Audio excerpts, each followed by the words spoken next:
Now to the latest on the presidential race. Every single Democratic governor across the country met with President Joe Biden, either virtually or in person at the White House tonight. The president has vowed to stay in the race despite fallout from his debate performance. Teresa Woodard joins us in studio now. Teresa, this is unprecedented. Yeah, so just think about this, Cynthia. The night before July 4th, Democratic governors descended on D.C. for an hour-plus meeting with the president. Hours before a holiday. That's how worried they were. It was a great conversation with the president and the vice president because it was honest. Honest and candid about real concerns. But the Democratic governors who spoke with reporters after meeting with the president say concern is now confidence. We feel very confident in his abilities.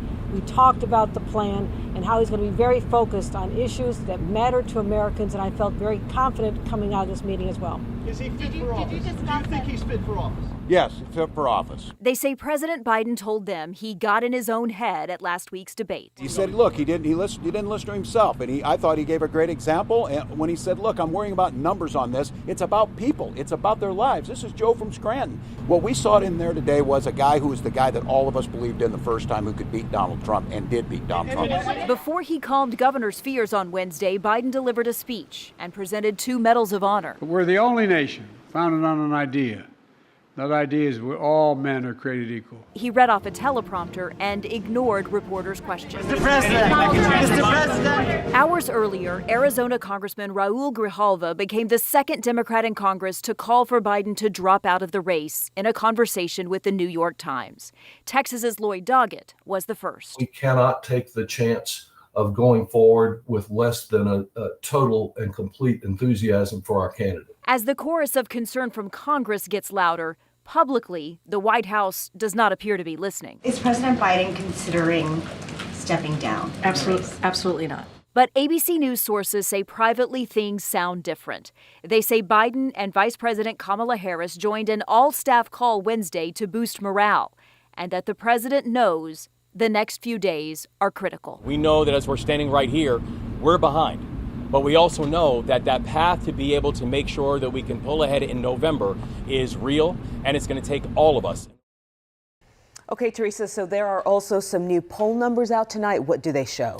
Well, they're not good for the president. So the New York Times Siena College poll out today shows that Biden has lost ground since the debate. Among likely voters, Biden is now polling at 43%, Trump at 49%. That is Trump's largest lead in a poll since 2015. CNN also came out with a poll today, and they found that according to 75% of registered voters, 75% of registered voters believe Democrats would be better off with another candidate. All right, so the upcoming exclusive interview with ABC's George Stephanopoulos, that seems like a critical moment for the president. Yeah, so to reiterate, ABC sources have told White House reporters that the president is very aware of how critical the next few days are going to be. He does have events in Wisconsin and Pennsylvania, so they will be closely watching, voters will, to see what's his energy level like. You know, is he able to deliver on these speeches? But remember, those speeches are with teleprompter. This interview will not be, and that is why it is absolutely critical to see how he performs. Teresa Woodard in our studio tonight. Thank you for that context, Teresa. In the meantime, you can watch that full interview this Friday in that ABC News special. It airs at 7 p.m.